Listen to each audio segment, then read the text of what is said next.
ভাইরাসজনিত জ্বর হামের প্রাদুর্ভাব বর্তমান সময়ে অনেক বেশি বেড়ে গেছে, তাই ২-৪টা কথা না বললেই নয়। আসসালামু আলাইকুম, আমি doctor Yusuf Arafat, public health specialist and consultant homeopathic medicine. বর্তমান সময়ে আমরা চেম্বারগুলোতে লক্ষ্য করি আমাদের প্রচুর পরিমাণে হামে আক্রান্ত রোগী আসতেছে, যার প্রচণ্ড জ্বর থাকতেছে, বিশেষ করে ১০০ থেকে ১০৪ ডিগ্রি পর্যন্ত জ্বর থাকতেছে, পাশাপাশি শুকনো কাশি থাকতেছে, প্রচুর হাঁচি, কাশি বা এই রিলেটেড নাক থেকে সর্দি পড়া, প্লাস চোখ মুখ লাল হয়ে থাকা, এই টাইপের লক্ষণগুলো প্রথমে দেখা দিচ্ছে। এরপর দেখা যায় শরীরে লালচে একটা র্যাশ বের হয়, যেটাকে আমরা হামের র্যাশ বলে থাকি। এটা প্রথমে হালকা লালচে হয়েও এরপরে চুলকানি শুরু হয়। এই টাইপের লক্ষণগুলো আক্রান্ত হলে আপনি হামের রোগী হিসাবে আমরা আইডেন্টিফাই করতে পারি।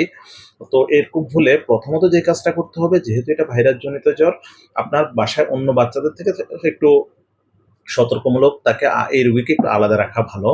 আর পাশাপাশি খাবারের প্রতি একটু গুরুত্ব দেওয়া উচিত। বিশেষ করে একটু লেবুর জল খাওয়ানো যেতে পারে, অথবা দেখা যাচ্ছে ডাবের জল খাওয়ানো যেতে পারে, একটু স্যুপ টাইপের খাবার, একটু সবজি টাইপের খাবার খাওয়ানো যেতে পারে, একটু ফ্রুটস বা ভিটামিন এ টাইপের খাবারগুলো একটু বেশি করে খাওয়ানো যেতে পারে। একটু লিকুইড টাইপের খাবার বা একটু নরম করে খাবারটা কন্টিনিউ খেতে পারবে। এই নিয়ম অনুযায়ী চলতে হবে। পাশাপাশি রেশগুলো যখন দেখা দেয় তখন নিমপাতা সিদ্ধ করে ওই পানিটা দিয়ে কন্টিনিউ গোসল করাতে পারেন। তেল, সাবান এগুলো এই কয়েকদিন না লাগানোই ভালো। আর ঠান্ডা প্রতিরোধ করে চলতে হবে। বিশেষ করে এই এই হামের পরবর্তীতে সেটা যদি নিউমোনিয়া আক্রান্ত হয়ে যায়, সেক্ষেত্রে এটা খারাপের দিকে চলে যেতে পারে এবং মৃত্যু পর্যন্ত হতে পারে। সো সতর্ক থাকা জরুরি। আর যে জিনিসগুলো অ্যাভয়েড করা উচিত সেটা হচ্ছে বেশি ঘরের বাইরে না যাওয়া, অতিরিক্ত গরমে না থাকা, বা দেখা গেছে আপনি একটু মসলা, তৈলাক্ত খাদ্য এগুলো কম খাওয়া, বিশেষ করে মাংস টাইপের খাবারগুলো একটু পরিহার করা উচিত। এই নিয়মগুলো মেনে চলতে হবে। তাহলে এটা ৩ থেকে ৫ দিন বা ৭ দিনের মধ্যে এগুলো সম্পূর্ণ ভালো হয়ে যায়। আর প্রথম অবস্থায় বা আমাদের কিছু হোমিওপ্যাথিক মেডিসিন আছে এই রিলেটেড, যেটা খুব ভালো কাজ করে। প্রথম অবস্থা থেকে আপনারা কন্টিনিউ করতে পারেন। জ্বরের তীব্রতাটা কমে যাবে।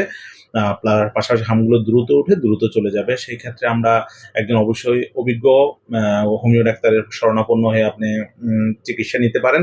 আমরা এই ক্ষেত্রে যেমন বেলেডোনা, একোনাইট, জেলসিনিয়াম, রাস্টক্স বা অ্যান্টিমটাট এই টাইপের অনেকগুলো মেডিসিন আমরা ব্যবহার করে থাকি। তো এগুলোর আসলে আমাদের হোমিওপ্যাথিতে লক্ষণ অনুযায়ী ওষুধ সিলেকশন করা হয়। সেই ক্ষেত্রে আপনাকে অবশ্যই একজন অভিজ্ঞ হোমিওপ্যাথিক ডাক্তারের শরণাপন্ন হয়ে ট্রিটমেন্ট নিতে পারেন। তাহলে ইনশাআল্লাহ অল্পতেই সেরে যাবে, যেটা আপনাকে কঠিন এবং খারাপ অবস্থা থেকে আপনাকে রক্ষা করবে। তো প্রয়োজন হলে আপনি আমাদের সাথে যোগাযোগ করতে পারেন। আমার চেম্বার ঢাকা তেজগাঁও তিব্বত বাস স্ট্যান্ডের পূর্ব পাশে, আরাফাত হোমিও ক্লিনিক। তো সতর্ক থাকবেন, সচেতন থাকবেন, ভালো থাকবেন, সুস্থ থাকবেন। আসসালামু আলাইকুম।